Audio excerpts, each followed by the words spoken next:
Good morning, Lakeshore, and happy Friday. It is Friday, January 12th, 2024. And on this beautiful Friday morning, we're going to go ahead and stand for our morning announcement, starting first with our pledge. We're standing, and those right hands over our hearts, and we are ready to begin.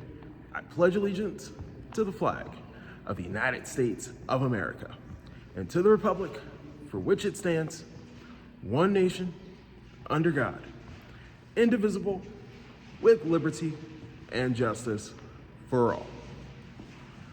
All right, Lakeshore, go ahead. As you're seated in all levels, you're Mr. Walker's in our gymnasium, because in just a few moments, we're going to have our community meeting. Now, if you're watching the announcements after the community meeting, you will know that we will have our Spirited Citizens announced. We're going to be doing all sorts of great things, games, raffles, prizes, everything like you're used to. And then we have some exciting things in store for you all with affirmations. So let's go ahead and make sure that we're here this morning for our community meeting. Parents, families, thank you so much for coming if you're already watching this. But those of us who are still on the sidelines, you are always welcome to join us. 8:30 a.m. is our community meeting time, and it is a monthly event.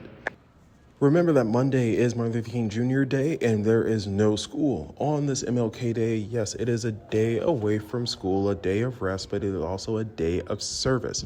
Dr. Martin Luther King Jr. lived a life of service to others, and we need to make sure that we are honoring his legacy by getting involved in our communities and supporting one another. How do you get involved? Go ahead and ask your parents, ask your teachers, and then, of course, if you're still stuck on some ways to get involved, check out Blooms, where we'll have a list of ways that you can get involved in your community on MLK Day.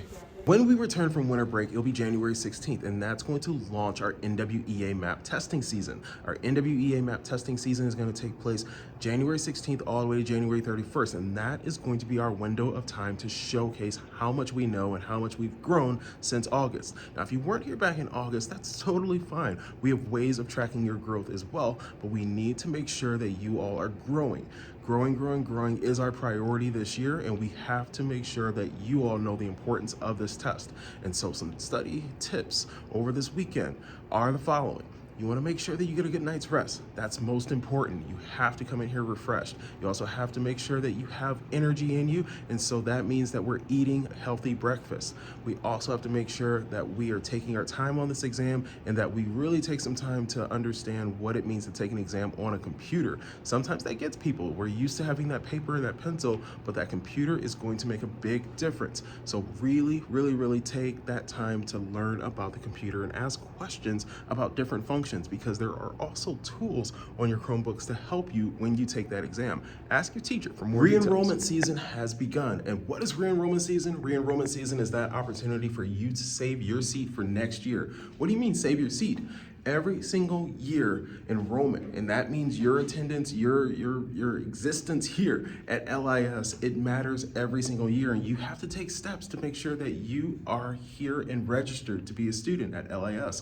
And so it's super easy. It's an online platform. We're going to be sending out information on Bloom shortly, but please make sure you don't delay in re-enrollment. Seats go fast, so we have to make sure that we secure ours. Basketball and cheer seasons are here, and we cannot wait to get things officially started with our first game. Look out on Blooms for that specific calendar and all the home and away games that we'll have.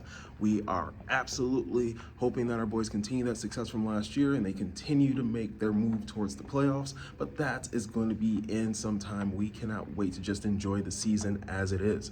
And so let's go ahead and make sure that we pay attention to Blooms for those updates, and boys and girls who are playing basketball, who are cheering, make sure that you continue to stay in good standing as a student athlete. Student athletes have a responsibility to not only be a student, and you're prioritizing student, but you also have the priorities of an athlete, and that means strength and conditioning training. That means going to practice. That means also being responsible in how we take care of what's going in our bodies. We have to make sure that we recognize all these different factors that contribute to us and our new responsibility of being not just a student, but an athlete. And so day-to-day practices, let's make sure that we're also communicating with our parents about time. We need to get picked up on time here at LIS, so please make sure that you communicate practice start time and end time and everything in between, and especially when we get on the road and have those away games. So let's begin doing that today. Let's make a plan. And on the menu today for lunch, we do have calzones along with our fruits and veggies on the side. Brought your own lunch from home, you're of course missing out, but we're in the cafeteria, so it's waves all day. So LIS, let's go ahead and make it a great day, a great weekend ahead. It's an extended weekend. again, the choice is always yours. We'll see you around. Take care. Be safe. Love y'all. See you around. Bye bye.